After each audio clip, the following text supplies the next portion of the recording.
Hello दोस्तों, स्वागत है आपका ट्रेंडिंग एग्ज़ाम चैनल पर। तो जैसा कि आप सभी जानते हैं, हम आपके साथ घटना चक्र की एक सीरीज़ लाए थे जिसमें हम politico chapter wise previous year questions के थ्रू कवर करेंगे। जैसे कि आप सभी जानते हैं, जब तक हम रेगुलर स्टडी करते रहते हैं लेकिन प्रीवियस ईयर क्वेश्चंस को सॉल्व नहीं करते तो हमें अपनी स्ट्रेंथ का पता नहीं चलता। तो इस सीरीज़ में हम आपके साथ प्रीवियस ईयर क्वेश्चंस को सॉल्व करेंगे जिससे हमें अपनी स्ट्रेंथ का पता चलेगा। तो चलिए आज के हमारे इस वीडियो को स्टार्ट करते हैं। चलिए दोस्तों, आज का हमारा नया वीडियो स्टार्ट करते हैं एक नए चैप्टर के साथ, जिसमें आज का हमारा चैप्टर है राज्य एवं संघ राज्य क्षेत्र, यानी कि स्टेट एवं इट्स यूनियन टेरिटरीज। इस चैप्टर में हम भारत के राज्यों के बारे में पढ़ेंगे कि स्वतंत्रता के बाद कितने राज्य भारत में अपनी मर्जी से शामिल हुए थे और कितने राज्यों को बाद में शामिल किया गया था। ये सब हम आज के चैप्टर में पढ़ेंगे। तो चलिए आज का अपना वीडियो। क्वेश्चन नंबर फर्स्ट, यहाँ पर हमें भारतीय संविधान के बारे में पूछा गया है कि भारतीय संविधान में हमारे राष्ट्र को किस नाम से बुलाया गया है। तो जैसा कि आप सभी जानते हैं, हमारे राष्ट्र को भारत या इंडिया के नाम से बुलाया जाता है, जो कि भारतीय संविधान के फर्स्ट आर्टिकल में बताया गया है। तो यहाँ पर हमारा ऑप्शन ए करेक्ट है। चलिए इसकी एक्सप्लेनेशन देखेंगे। संविधान में हमारे राष्ट्र का उल्लेख दो नामों से किया गया है, पहला नाम भारत और दूसरा इंडिया। संविधान में हमारे राष्ट्र को भारत और इंडिया के नाम से जाना गया है और यह बात आर्टिकल फर्स्ट में बताई गई है। आर्टिकल फर्स्ट में क्लियरली क्या लिखा है कि भारत अर्थात इंडिया जो है राज्यों का संघ होगा। India that is Bharat shall be a union of states. Bharat राज्यों का संघ होगा। भारतीय संविधान में हमारे राष्ट्र को दो नामों से पुकारा गया है, भारत तथा इंडिया, और इसे यह राज्यों का संघ होगा। चलिए अब नेक्स्ट क्वेश्चन देखते हैं। क्वेश्चन नंबर 2, यहाँ पर हमें पूछा गया है कि संविधान के प्रथम अनुच्छेद के अनुसार भारत क्या है। भारतीय संविधान का जो पहला आर्टिकल है उसके अनुसार भारत एक देश क्या है, भारत जो कि एक देश है वह क्या है, उसे किस नाम से पुकारा गया है। तो यहाँ पर हमारा ऑप्शन डी करेक्ट है। राज्यों का यूनियन यानी कि राज्यों का संघ भारत को भारतीय संविधान में आर्टिकल फर्स्ट में राज्यों का संघ बताया गया है। चलिए इसकी एक्सप्लेनेशन देखते हैं। संविधान के अनुच्छेद 1 में यह निर्धारित किया गया है कि भारत अर्थात इंडिया जो है वह राज्यों का संघ होगा।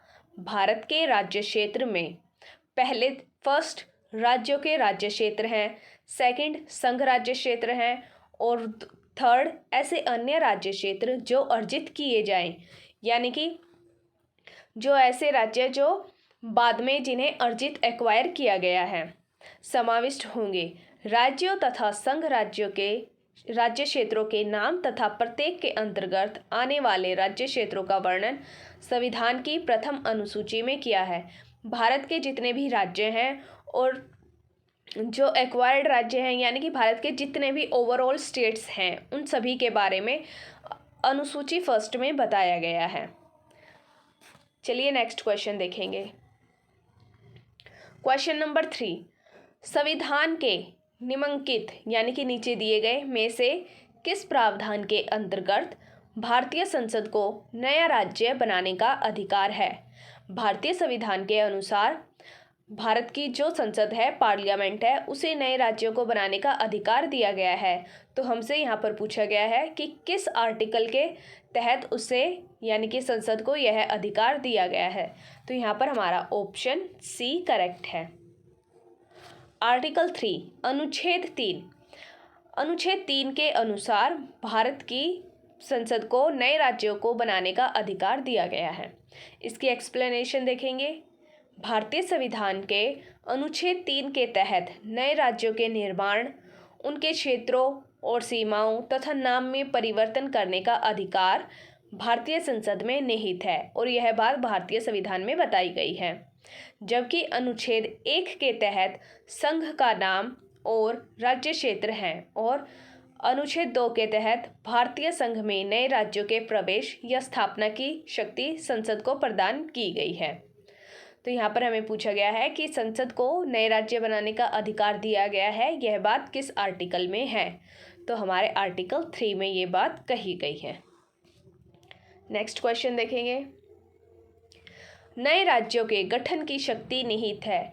यहाँ पर हमें पूछा गया है कि भारत देश में जब किसी नए राज्य का गठन किया जाता है तो वह गठन करने की शक्ति किसे प्राप्त है? तो जैसे कि अभी हमने लास्ट क्वेश्चन में देखा, यह शक्ति संसद को प्राप्त है। तो यहाँ पर हमारा ऑप्शन ए करेक्ट हो जाएगा।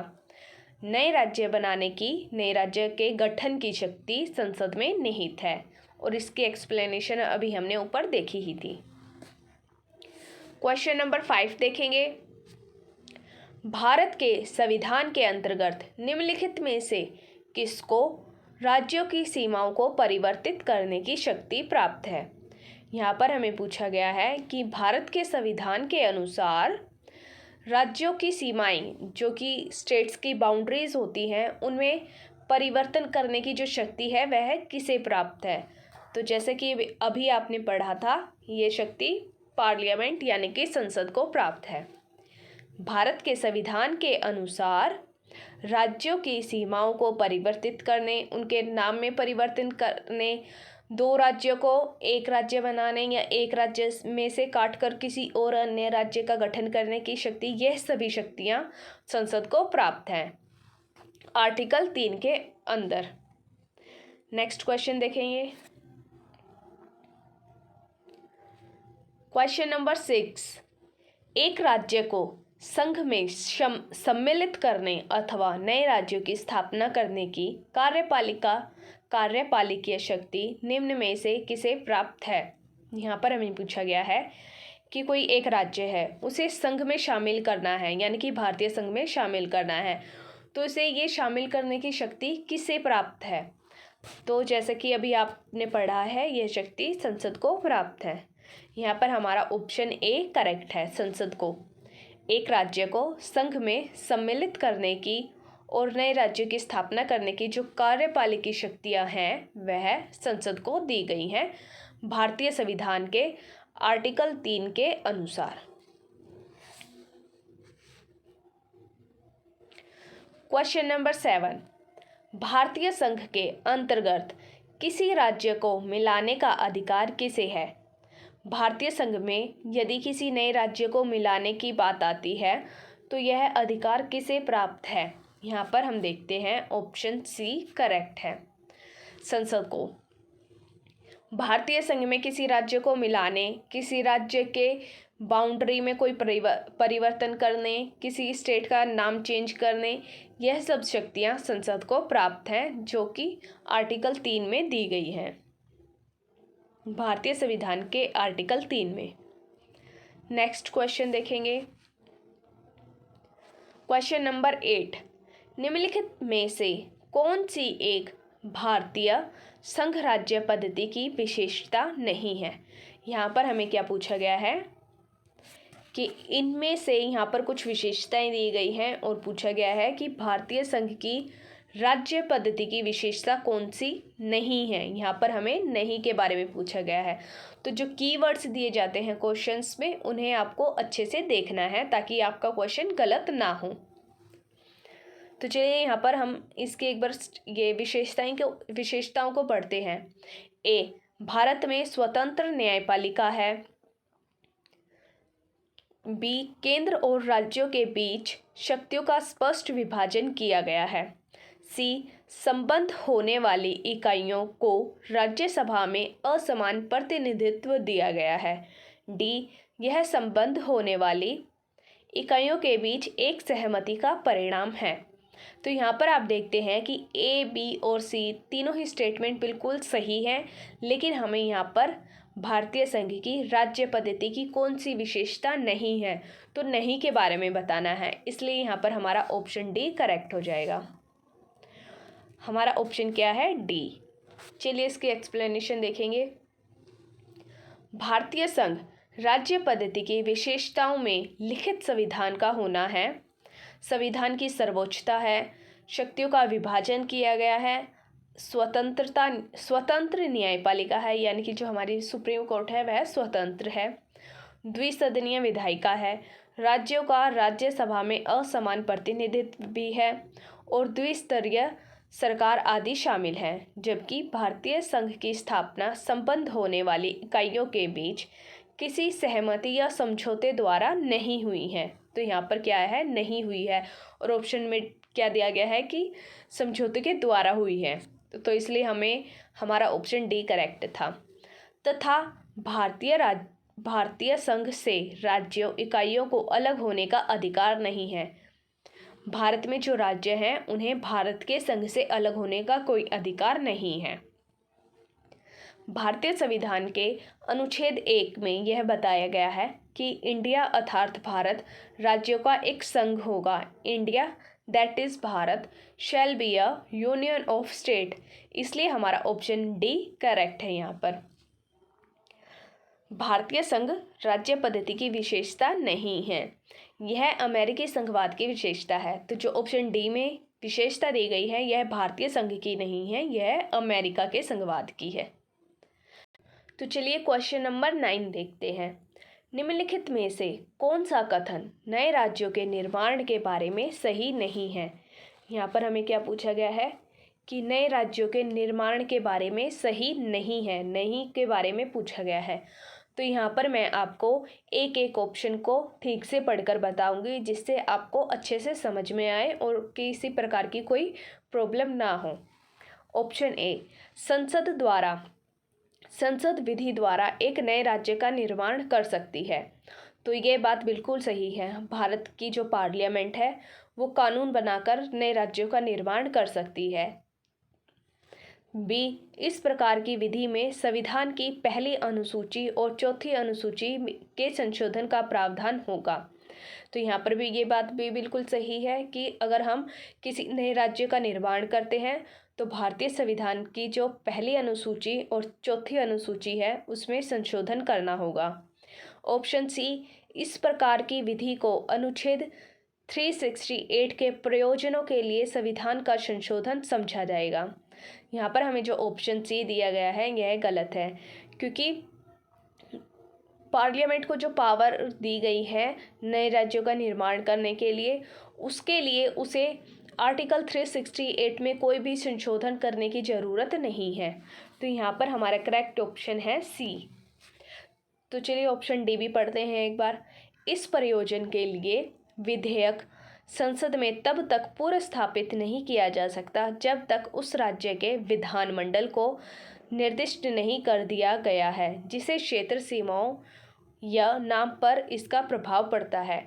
इसमें ये बात बोली गई है कि कोई भी जो किसी स्टेट को किसी नए स्टेट का निर्माण करने के लिए जो विधेयक लाया जाता है वो तब तक नहीं लाया जाएगा जब तक कि उस पर्टिकुलर स्टेट के जो विधानमंडल है वो उसे निर्दिष्ट नहीं कर देती है जिसके क्षेत्र में चेंजेस होने हैं या सीमाओं में चेंजेस होने हैं या नाम में चेंजेस होने हैं, यानी कि उस स्टेट को पता होना चाहिए। लेकिन उस स्टेट की मर्जी जो है वो पार्लियामेंट पर नहीं चलती।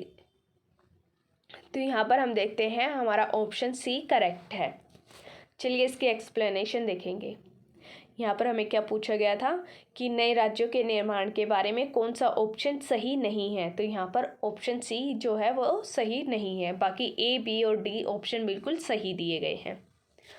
चलिए इसकी एक्सप्लेनेशन देखते हैं। नए राज्यों के निर्माण के लिए विधि हेतु आर्टिकल 368 के तहत विशेष प्रक्रिया यानी कि संविधान संशोधन प्रक्रिया नहीं अपनाई जाती है, अर्थात संसद साधारण बहुमत से नए राज्यों का निर्माण कर सकती है तथा संविधान के अनुच्छेद 4 क्लोज 2 के अनुसार इस प्रकार की विधि अनुच्छेद 368 के प्रयोजनों के लिए संविधान का संशोधन नहीं समझी जाती। अन्य विकल्पों के कथन नए राज्य के निर्माण के संदर्भ के बारे में सही है, यानी कि जो ऑप्शन ए, बी और डी दिए गए हैं वह सही है, ऑप्शन सी ही गलत है। क्वेश्चन नंबर 10, ये बिल्कुल सिंपल सा क्वेश्चन है। अगर आपने लास्ट क्वेश्चन को ध्यान से सुना है तो आप बिल्कुल इसे इजीली कर सकते हैं। तो चलिए एक बार पढ़ते हैं। एक नया राज्य बनाने में संविधान संशोधन के लिए कैसा बहुमत चाहिए। यहाँ पर हमें क्या पूछा है कि अगर आपको किसी राज्य में संशोधन करना है तो उसके लिए आपको कैसा बहुमत चाहिए। तो आपको पता है कि साधारण बहुमत से ये काम हो जाता है। अगर किस संसद को किसी नए राज्य का गठन करना है तो उसमें संशोधन के लिए साधारण बहुमत चाहिए होता है। अगर हम ये काम आर्टिकल 368 के अंडर करते हैं जिसमें संविधान संशोधन करना हो तो उसके लिए स्पेशल मेजॉरिटी की ज़रूरत होती है, लेकिन यहाँ पर हमें साधारण बहुमत की ज़रूरत होती है। नेक्स्ट क्वेश्चन देखेंगे। भारत में एक नया राज्य सृजित करने यानी कि नया राज्य बनाने वाले विधेयक को पारित होना अनिवार्य है। यहाँ पर हमें पूछा गया है कि अगर भारत की पार्लियामेंट को किसी नए राज्य का गठन करना है तो उसके लिए जो बिल पास किया जाता है उसके लिए क्या ज़रूरी है। तो यहाँ पर हम एक एक ऑप्शन को पढ़ेंगे और देखेंगे कि हमारा कौन सा ऑप्शन सही है। ए, संसद में साधारण बहुमत तथा कम से कम 2/3 राज्यों के अनुसमर्थन द्वारा, यानी कि पार्लियामेंट में सिंपल मेजॉरिटी और या फिर कम से कम मतलब 2/3 राज्यों की सपोर्ट चाहिए होता है, उनकी सहमति चाहिए होती है। बी, संसद में साधारण बहुमत के द्वारा, पार्लियामेंट में सिंपल मेजॉरिटी से सिर्फ। सी, संसद में 2/3 बहुमत तथा कम से कम 2/3 राज्यों के समर्थन द्वारा। सी में बोला गया है कि पार्लियामेंट में 2/3 मेजॉरिटी चाहिए होती है और कम से कम 2/3 राज्यों का सपोर्ट चाहिए होता है। ऑप्शन डी में बोला गया है कि ऊपर में से कोई भी नहीं, यानी कि ए बी सी में से कोई भी नहीं। तो यहाँ पर हमारा ऑप्शन बी करेक्ट है। ऑप्शन बी, भारत में कोई नया राज्य का गठन करना हो तो जो विधेयक पास किया जाता है उसके लिए ज़रूरी है कि वह संसद में सिंपल मेजॉरिटी के द्वारा पास किया जाए, पार्लियामेंट में सिंपल मेजॉरिटी के द्वारा पास किया जाए। तो यहाँ पर हमारा ऑप्शन बी करेक्ट है, संसद में साधारण बहुमत के द्वारा। क्वेश्चन नंबर 12, यहाँ पर हमें असर्शन और रीज़न का क्वेश्चन दिया गया है। हमें बताना है असर्शन और रीज़न में से दोनों कौन से सही है और जो रीज़न दिया गया है असर्शन का वह सही है या गलत। चलिए देखते हैं। असर्शन, भारत संघ नहीं है। ये बात तो आपको बिल्कुल पढ़ते ही पता हो जानी चाहिए कि ये बात गलत दी गई है, तो इसलिए जिस ऑप्शन में ये दिया गया हो कि असर्शन सही है तो वो ऑप्शन हमारा गलत होगा। तो यहाँ पर जैसे आपको पता चल जाएगा ऑप्शन ए बी और सी बिल्कुल गलत होंगे, हमारा ऑप्शन डी सही है। ऑप्शन डी हमारा सही है। चलिए फिर भी से एक बार पढ़ते हैं। असर्शन, भारत संघ नहीं है। रीज़न, किसी भी राज्य का क्षेत्र, सीमा, नाम उसकी सहमति के बिना भी परिवर्तित करने की शक्ति संघीय संसद को प्राप्त है। रीज़न में क्या बोला गया है कि आपको अगर किसी राज्य के क्षेत्र में, सीमा में या उसके नाम में कोई परिवर्तन करना है तो उसकी सहमति के बिना भी आप ये कर सकते हैं, यानी कि जो हमारी पार्लियामेंट है वह उस पर्टिकुलर स्टेट की मर्जी के बिना भी ये काम कर सकती है और ये बात बिल्कुल सही है। तो यहाँ पर हमारा ऑप्शन डी सही है, जिसमें जो असर्शन दी गई है वह गलत है, क्योंकि भारत राज्यों का संघ है और इसमें क्या बोला गया है कि नहीं है। अगर आप यहाँ से नहीं काट देते तो ये असर्शन सही हो जाता, लेकिन यहाँ पर नहीं दिया गया है, इस वजह से ये गलत है। तो हमारा ऑप्शन डी सही है। ए गलत है किंतु आर सही है, यानी कि असर्शन गलत है और इसका जो रीज़न है वह सही है। किसी भी राज्य के क्षेत्र में, सीमा में और उसके नाम में अगर आपको कोई परिवर्तन करना है तो पार्लियामेंट को उस स्टेट की मर्जी के बिना भी वह कर सकती है, उसकी मर्जी की ज़रूरत नहीं है। चलिए इसके एक्सप्लेनेशन देखते हैं। संविधान के अनुच्छेद 1 के अनुसार भारत राज्यों का संघ यानी कि यूनियन ऑफ स्टेट्स है। किसी राज्य के क्षेत्र, सीमा या नाम में परिवर्तन करने के लिए राज्य के विधानमंडल का विचार प्रकट करना आर्टिकल 3 के के आर्टिकल 3 में दिया गया है, किंतु इस संदर्भ में राज्य विधानमंडल के विचार संसद पर बाध्यकारी नहीं है। यानी कि उनका उस स्टेट का सजेशन लिया जा सकता है जिस स्टेट के क्षेत्र में, सीमा में या नाम में परिवर्तन करना है, लेकिन जो उनका सजेशन होगा, जो उनकी एडवाइस होगी, वो पार्लियामेंट पर बाइंडिंग नहीं है। अतः संसद बिना राज्यों की सहमति के ऐसा भी कर सकती है, यानी कि उसके नाम क्षेत्र और सीमा में परिवर्तन कर सकती है।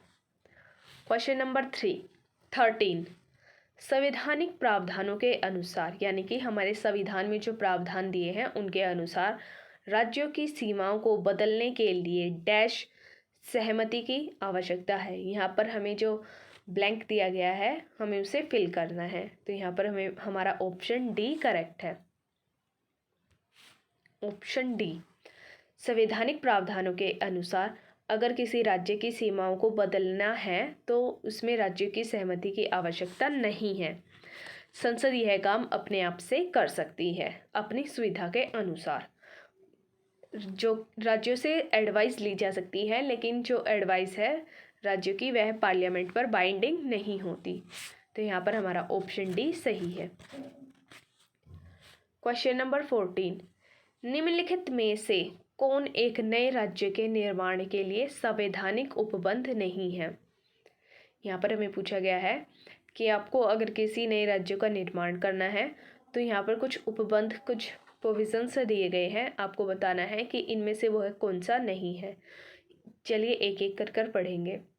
ए, किसी राज्य का क्षेत्र बढ़ाकर। बी, किसी राज्य का क्षेत्र घटाकर। सी, किसी राज्य का नाम परिवर्तन कर। डी, एक राज्य संघ राज्य क्षेत्र में शामिल कर सकेगा। तो यहाँ पर हमें पूछा गया है कि अगर किसी नए राज्य का निर्माण करना हो तो इनमें से कौन सा हमारे भारत के संविधान का उपबंध नहीं है। तो यहाँ पर ऑप्शन डी सही है, क्योंकि जो ऑप्शन ए, बी और सी दिए गए हैं यह सब भारतीय संविधान के उपबंध हैं, लेकिन ऑप्शन डी में जो दिया गया है वह भारतीय संविधान का उपबंध नहीं है। एक राज्य संघ राज्य क्षेत्र शामिल कर सकता है, ये बात बिल्कुल गलत है। चलिए इसके एक्सप्लेनेशन देखेंगे। भारतीय संविधान के अनुच्छेद 3 के अनुसार किसी राज्य की सीमाएं बदलने, नए राज्य का निर्माण करने तथा उनके नाम में परिवर्तन करने का अधिकार केवल संसद यानी कि पार्लियामेंट को है। राज्य को यह अधिकार नहीं दिया गया है। कोई भी राज्य किसी नए राज्य का गठन वगैरह नहीं कर सकता, यह अधिकार सिर्फ हमारी पार्लियामेंट को है। तो यहाँ पर ऑप्शन डी सही है। क्वेश्चन नंबर 15 निम्नलिखित में से कौन सा संविधान के अनुच्छेद 3 के तहत संसद के एक कानून द्वारा संभव नहीं है। यहाँ पर हमें 4 ऑप्शन दिए गए हैं ए, बी, सी, डी, जिनमें से हमें बताया गया है कि इनमें से ऐसा कौन सा काम है जो हम आर्टिकल 3 के अंडर में नहीं कर सकते हैं कोई कानून बनाकर। तो चलिए देखते हैं। ऑप्शन ए, नए राज्यों का गठन, ये काम हम कर सकते हैं, ये काम हम बिल्कुल कर सकते हैं। तो यहाँ पर हमें नहीं के बारे में पूछा गया है। बी में क्या पूछा है, बी में क्या बोला गया है, राज्यों के क्षेत्रों में परिवर्तन, आर्टिकल 3 के अंडर ये भी कर सकते हैं। और सी में बोला गया है राज्यों की सीमाओं में परिवर्तन, आर्टिकल 3 के अंडर हम ये भी कर सकते हैं। डी, नए राज्यों का प्रवेश, ये ऑप्शन डी है जो ये बात बिल्कुल गलत है। आर्टिकल 3 के अंडर हम किसी भी नए राज्य का प्रवेश नहीं कर सकते, बल्कि जो एग्जिस्टिंग स्टेट हैं उनके नाम क्षेत्रों में परिवर्तन, उनकी सीमाओं में परिवर्तन कर सकते हैं। जो हमारा ऑप्शन डी दिया गया है ये आर्टिकल 2 के अंडर में होता है। जब किसी नए राज्य का प्रवेश करना हो तो ये काम हम आर्टिकल 2 के अंडर करते हैं, आर्टिकल 3 के नहीं। तो इसलिए यहाँ पर हमारा सही ऑप्शन क्या होगा, ऑप्शन डी, क्योंकि यहाँ पर हमें नहीं के बारे में पूछा गया है। तो हमारा ऑप्शन डी करेक्ट है। चलिए इसके एक्सप्लेनेशन देखेंगे एक बार। भारतीय संविधान के अनुच्छेद 3 के तहत नए राज्यों के निर्माण, उनके क्षेत्र, सीमाओं और नामों में परिवर्तन का अधिकार जो है वह संसद में है।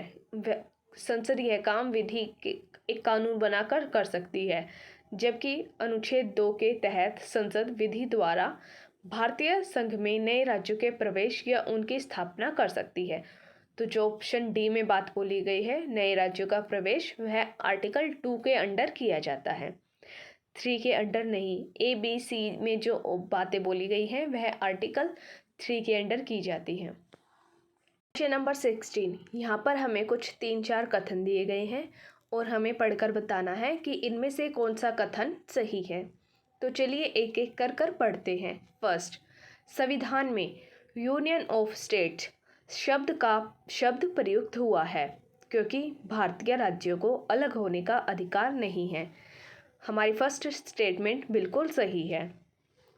Second statement, SK. धर आयोग ने राज्यों के पुनर्गठन हेतु भाषा के आधार की अपेक्षा प्रशासनिक सुविधाओं को वरीयता दी थी, यानी कि भाषाई प्रांत पर एक आयोग की नियुक्ति गई थी जिसके अध्यक्ष एस.के. धर थे। इन्होंने अपनी एक रिपोर्ट प्रस्तुत की थी 1948 में। जून 1948 में इन्होंने एक अपनी रिपोर्ट पेश की थी और उसमें बोला था कि जो राज्यों का पुनर्गठन है वह भाषा के आधार पर नहीं बल्कि प्रशासनिक सुविधा के आधार पर होना चाहिए। स्टेटमेंट नंबर 3, पंडित नेहरू, सरदार पटेल और पटाभी सीतारामैया की अध्यक्षता में कांग्रेस कमेटी राज्यों के पुनर्गठन में भाषाई आधार के पक्ष में नहीं थी।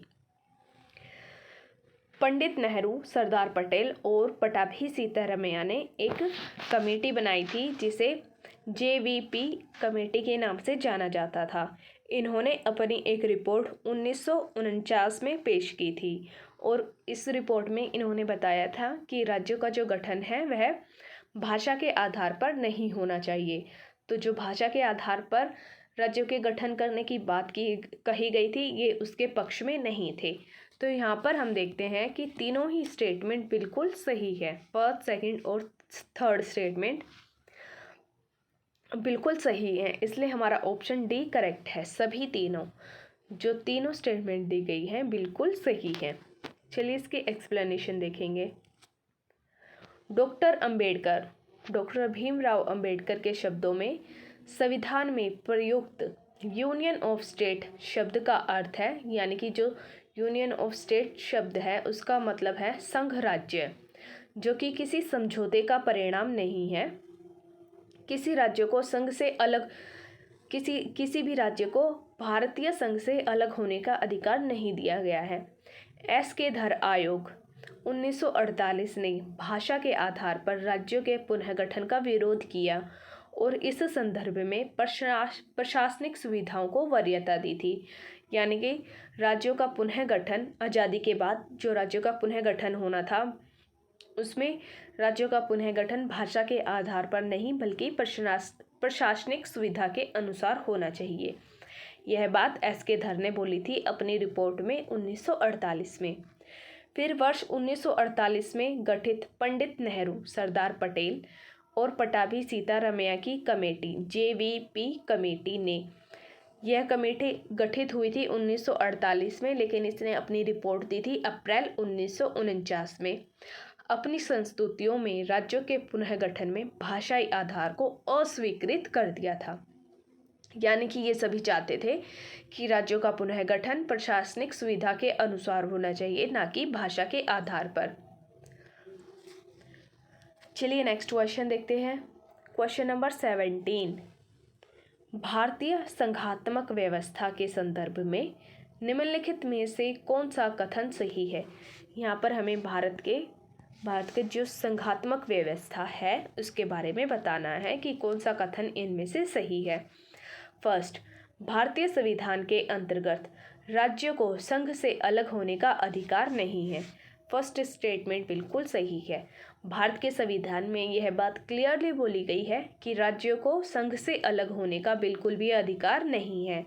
सेकंड स्टेटमेंट, अलग होने की मात्र वकालत करने पर अभिव्यक्ति की स्वतंत्रता की सुरक्षा मिलेगी, ऐसा भारतीय संविधान में कहीं भी नहीं कहा गया है। तो यहाँ पर हमारी सेकंड स्टेटमेंट है जो गलत है। तो यहाँ पर हमारा कौन सा ऑप्शन सही है? Option A, only one. Bharat के जो संघात्मक व्यवस्था है उसके बारे में फर्स्ट स्टेटमेंट बिल्कुल सही है, लेकिन सेकंड स्टेटमेंट गलत है।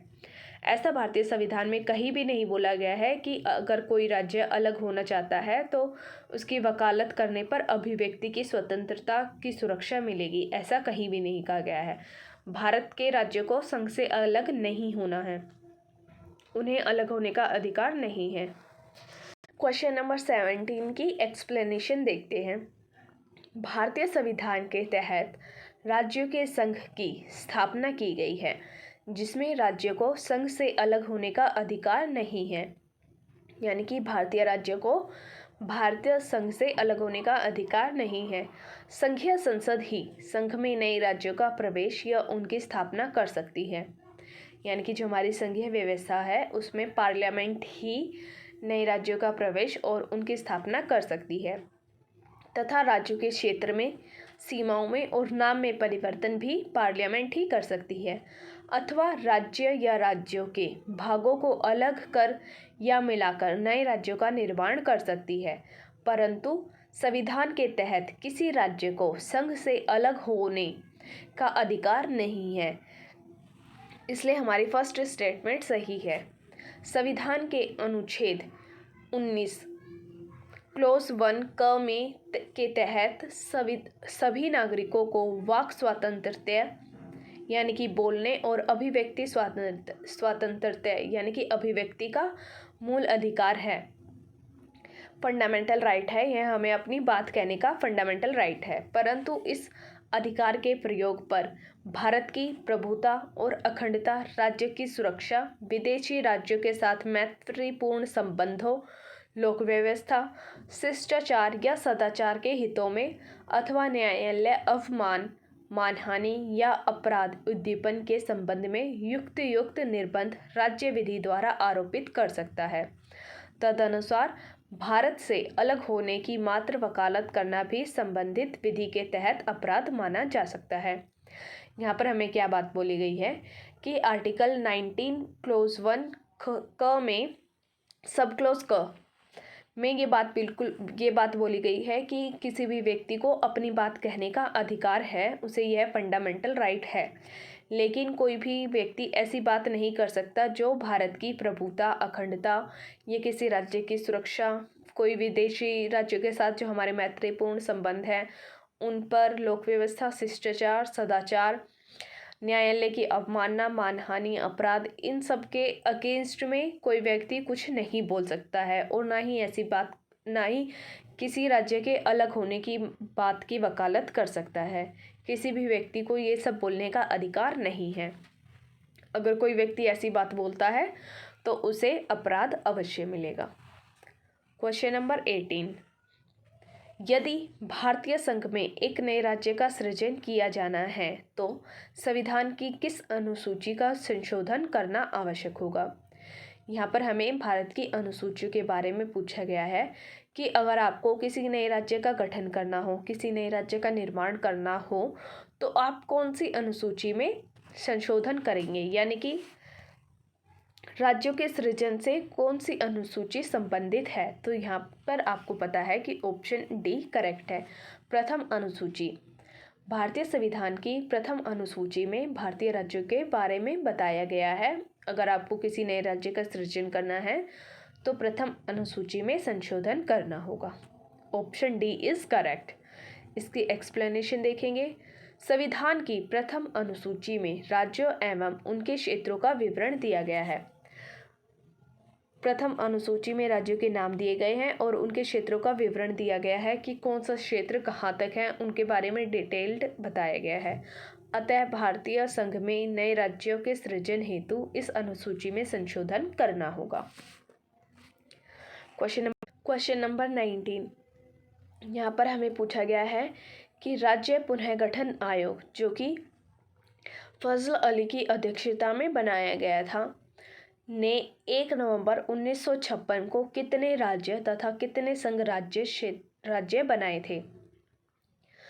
1 नवंबर 1956 में एक आयोग का गठन किया गया था फजल अली की अध्यक्षता में, राज्य पुनर्गठन आयोग। तो उस समय कितने राज्य और कितने संघ राज्यों का निर्माण किया था? तो यहाँ पर हम देखते हैं कि ऑप्शन ए करेक्ट है। 1956 में 14 राज्य और 6 संघ राज्य क्षेत्र यानी कि यूनियन टेरिटरीज बनाई गई थी। तो यहाँ पर हमारा ऑप्शन ए करेक्ट है। चलिए इसके एक्सप्लेनेशन देखेंगे। स्वतंत्रता के बाद नए राज्यों के निर्माण के लिए एक आयोग बनाया गया था जिसका नाम था राज्य पुनर्गठन आयोग, और इसकी अध्यक्षता की थी फजल अली जी ने, इसकी सिफारिश पर 14 राज्यों और 6 संघ राज्य क्षेत्र स्थापित किए गए थे। आंध्र प्रदेश पहला ऐसा राज्य था जिसका गठन भाषा के आधार पर किया गया था 1 अक्टूबर 1953 में। 1956 में राज्य पुनर्गठन आयोग की सिफारिश पर 14 राज्यों और 6 संघ राज्य क्षेत्र स्थापित किए गए थे, जिनमें से आंध्र प्रदेश पहला ऐसा राज्य था जिसकी स्थापना यानी कि जिसका गठन भाषा के आधार पर किया गया था, और यह इस राज्य का गठन किया गया था 1 अक्टूबर 1953 में। नेक्स्ट क्वेश्चन देखेंगे। भारत में कितने राज्य एवं संघीय प्रदेश हैं? इसमें क्या पूछा गया है कि भारत में कितने राज्य हैं और कितने यूनियन टेरिटरीज हैं? तो यहाँ पर हम देखते हैं ऑप्शन ए में क्या दिया है, 25 राज्य और 7 संघीय प्रदेश। गलत। बी में 28 राज्य और 7 संघीय प्रदेश, जिसमें राजधानी भी सम्मिलित है। सी 24 राज्य एवं 6 संघीय प्रदेश। डी इनमें से कोई नहीं। तो आपको जैसे कि पता है जब भारत 1956 में तो 14 राज्य और 6 संघ शासित प्रदेश थे यानी कि यूनियन टेरिटरीज, लेकिन इनमें से ऐसी कोई बात नहीं बोली गई है। तो यहाँ पर हमारा ऑप्शन डी करेक्ट है, इनमें से कोई नहीं। चलिए इसके एक्सप्लेनेशन देखेंगे। संविधान की पहली अनुसूची के अनुसार भारत में 28 राज्य हैं यानी कि अभी 28 राज्य हैं और 7 संघ राज्य क्षेत्र यानी कि यूनियन टेरिटरीज हैं। 2 जून 2014 को तेलंगाना राज्य के गठन के पश्चात भारत में कुल 29 राज्य और 7 संघ राज्य क्षेत्र हो गए। उसके बाद जम्मू एंड कश्मीर तथा लद्दाख को संघ राज्य क्षेत्र घोषित किए जाने के बाद अब टोटल 28 राज्य हैं और 9 यूनियन टेरिटरीज हैं। इसके बाद दादर और नागर हवेली तथा दमन एंड दीव के एकीकरण के बाद में संघ राज्य क्षेत्रों की संख्या 26 जनवरी 2020 से 8 हो गई थी, यानी कि जो हमारे यूनियन टेरिटरीज हैं उनकी संख्या 8 हो गई है, क्योंकि जो दादर और नागर हवेली और दमन एंड दीव थे इनका एकीकरण कर दिया गया था। अब वर्तमान में भारत में 28 तो राज्य हैं और 8 यूनियन टेरिटरीज हैं। Question number 21। तेलंगाना राज्य बन जाने के बाद भारत के राज्यों की संख्या क्या होगी? इस टाइप के जो क्वेश्चन होते हैं वह करंट अफेयर्स के क्वेश्चन होते हैं, इसलिए आपको स्टैटिक पोर्शन से थोड़ा हटकर करंट अफेयर पर भी ध्यान देना चाहिए। इस टाइप के जो क्वेश्चन होते हैं वह डायनामिक टाइप के होते हैं। तो यहाँ पर हमें पूछा गया है कि जब आंध्र प्रदेश से काटकर तेलंगाना राज्य बनाया गया था तो उसके बाद भारत के राज्यों की संख्या कितनी हो गई थी? तो यहाँ पर हमारा ऑप्शन बी करेक्ट है।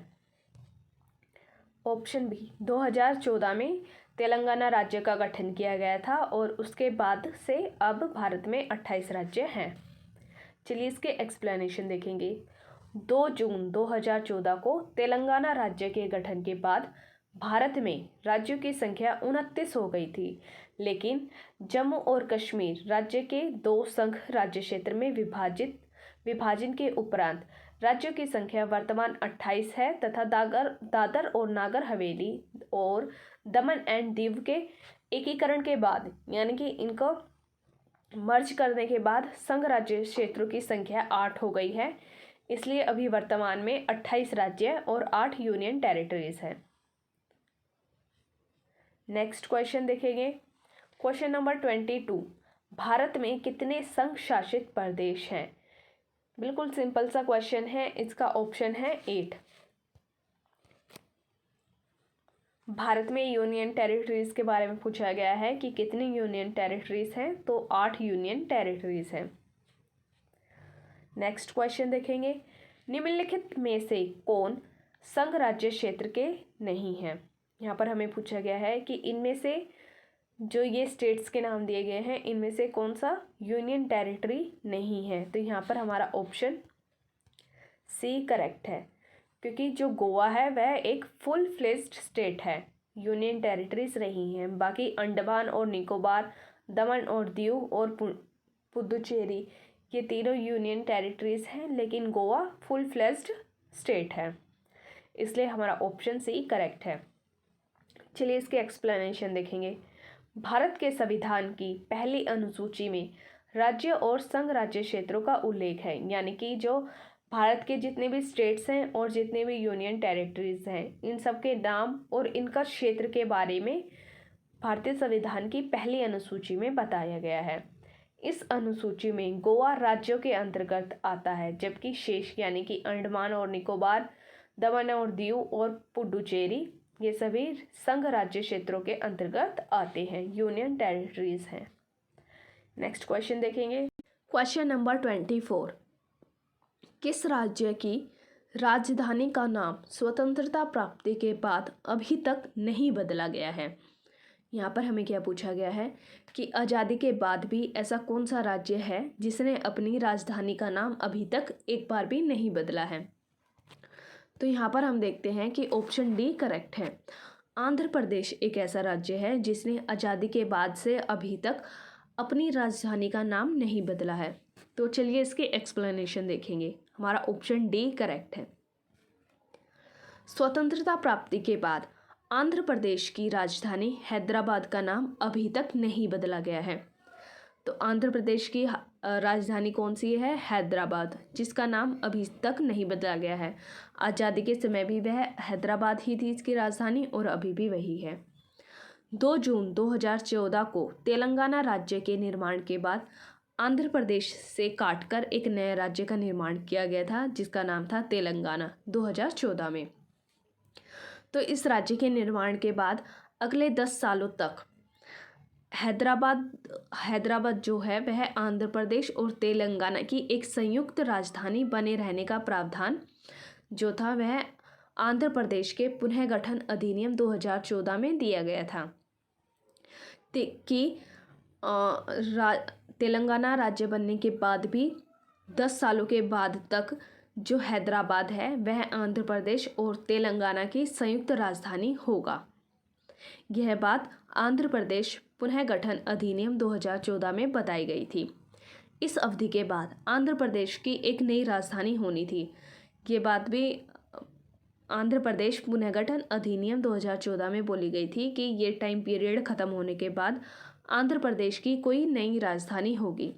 लेकिन वर्ष 2020 में आंध्र प्रदेश की विधानसभा द्वारा एक अधिनियम पारित किया गया। इस अधिनियम के तहत यहाँ 3 राजधानियों के नाम बताए गए थे। फर्स्ट अमरावती जो कि विधायी राजधानी थी, सेकंड विशाखापत्तनम कार्यकारी राजधानी और कुर्नूल न्यायिक राजधानी का प्रावधान किया गया था। इसके बाद तमिलनाडु की जो राजधानी होगी वह मद्रास होगी, जिसका नया नाम था चेन्नई। फिर पश्चिम बंगाल की राजधानी का नया नाम पश्चिम बंगाल की राजधानी कलकत्ता थी और उसका नया नाम कोलकाता था। फिर केरल की राजधानी त्रिवेंद्रम थी, जिसका नया नाम तिरुवनंतपुरम हो गया था। लेकिन जो है इसकी आंध्र प्रदेश की राजधानी थी उसका नाम हैदराबाद ही रहा था। तो चलिए इस वीडियो का हम लास्ट क्वेश्चन देखेंगे, क्योंकि नेक्स्ट क्वेश्चन आगे के बचे हुए क्वेश्चंस को हम नेक्स्ट वीडियो में करेंगे। यह आज की वीडियो का हमारा लास्ट क्वेश्चन है। यहाँ पर हमें पूछा गया है कि दिल्ली क्या है?